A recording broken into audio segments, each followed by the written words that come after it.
Attorney, help us understand why the doctrine of operative fact does not apply in this case, which essentially states that even while the law or the Supreme Court declares it as null and void, the past actions done in good faith may still be considered valid. Precisely. It was not done in good faith. There was a deliberate act on the part of the House to sit on valid impeachment complaints filed by citizens and endorsed by members of the House. And worse, those who endorsed these three impeachment complaints filed by citizens later signed the fourth impeachment complaint. That's another technicality. You see, we would not have any problem if the House just followed strictly what is provided in the Constitution and in the Francisco ruling. Had they been in good faith, then that Francisco ruling would have been followed, and maybe by this time, Senate is already conducting a trial. But it's so hard, right, Attorney? Like when you're arguing things like good faith or bad faith, faith is something intangible. And if this is procedural indeed, then how do we, argue it? Because it's something that, like it's so affected by personal biases, etc. It can be good faith or bad faith can be seen in the sequence of events. All we have to do is examine the facts. And we can see here a deliberate avoidance of the constitutional one-year bar rule. Don't violate the Constitution. That's basic. And there was a deliberate avoidance of the Francisco ruling.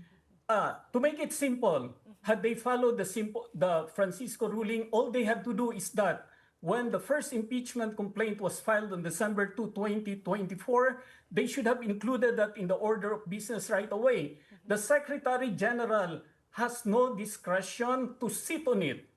But on the contrary, based on the constitutional provision, the Secretary General is mandated to immediately refer it to the Speaker and to place it in the order of business. But it did comply. There were 10 calendar days. Session days, 10 session days. Even if there was bad faith, let's just say it complied with what the rules say. No, says, because there were 19 days, there were 19 opportunities for the House to act on it. But what happened was that on the last day, on the 10th session day, February 5, 2025, the Secretary General included all four in the order of business, additional reference of business. And the Secretary General read the fourth impeachment complaint first. So are you first. saying 19 session days? Not 19 session days. 19 days that Congress House was there. Oo nga po, pero they are counting session days. No. And the rules say session days too, right? Yes, order of business. But if you will notice, there is such thing as additional reference of business. In fact, these impeachment complaints were included in the additional reference of business, which were taken up outside of those 10 session days, but within 90 days from December 3 up to February 5, 2025.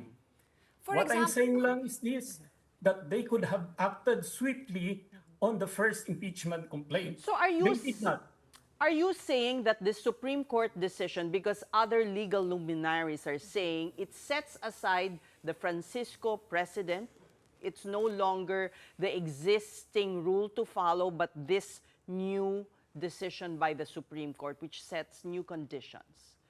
There's no inconsistency, says, because the Francisco ruling is still very valid if given that same set of facts. Now, this is another set of facts that the Supreme Court has to interpret because it has to.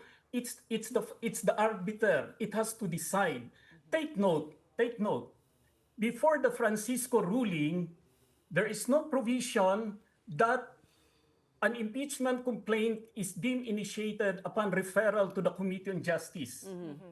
Yes. I placed that in my petition. Right. It made this questioned clear. the rules. I questioned the rules, and then the Supreme Court decided interpreted the Constitution and says it's from the filing and referral to the Committee on Justice. Nobody questioned that. Nobody said the proponents of the impeachment complaints then, so many members of Congress did not say that, hey, don't apply that to us retroactively. They did not question because they know they are lawyers. Many of them are lawyers and they know that what the Supreme Court did was right. And do you know what they did? They revised the House rules on impeachment and adopted the Francisco ruling. That's why in the House rules on impeachment, at the footnote mentioned the Francisco ruling. So what's the problem now? The Supreme Court is just interpreting a new set of facts.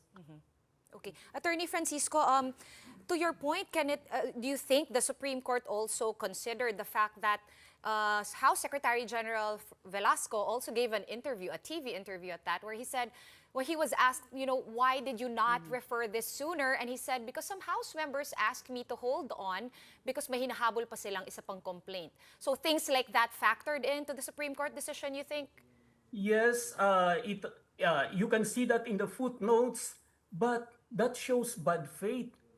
And that shows that you cannot invoke good faith.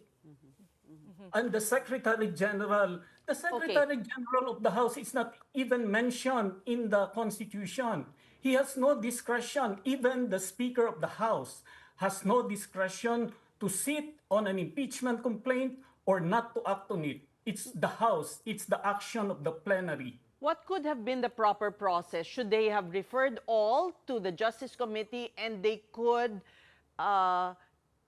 put them all together into one complaint, combine all these 4 complaints? Could that... In the Francisco ruling, there's a portion there that says that when the impeachment complaints are in the Committee on Justice, they can be consolidated. Yes. That's in the Francisco ruling. Although I personally disagree with that, no? Because this is first to file and referred to the Committee on Justice.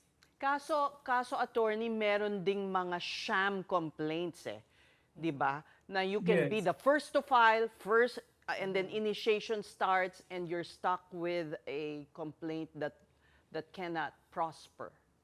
Yes, but look at it this way. The Constitution provides that a citizen may file an impeachment complaint based on grounds enumerated in the Constitution and endorsed by a member of the House of Representatives. The presumption there is that a member of the House of Representatives or many members will not endorse a sham complaint. There's a presumption of regularity there. Well, Attorney, what happens now? Because the House of Representatives has already filed a motion for reconsideration. How likely is it for you that a unanimous ruling could be reversed? And the Senate will also be tackling this in 2 days. Can they proceed? Because there's no TRO naman from the Supreme Court. Well, it is the right of the House of Representatives to file a motion for reconsideration. That's part of due process, no? Now, as to the Senate, I do not want to preempt what the Senate will do on Wednesday, but this is all in accordance with procedure that the House at the first instance should have followed. If this is so, and if the motion for reconsideration is not granted, then the recourse is just to file another complaint, as the Supreme Court had indicated, next year in February.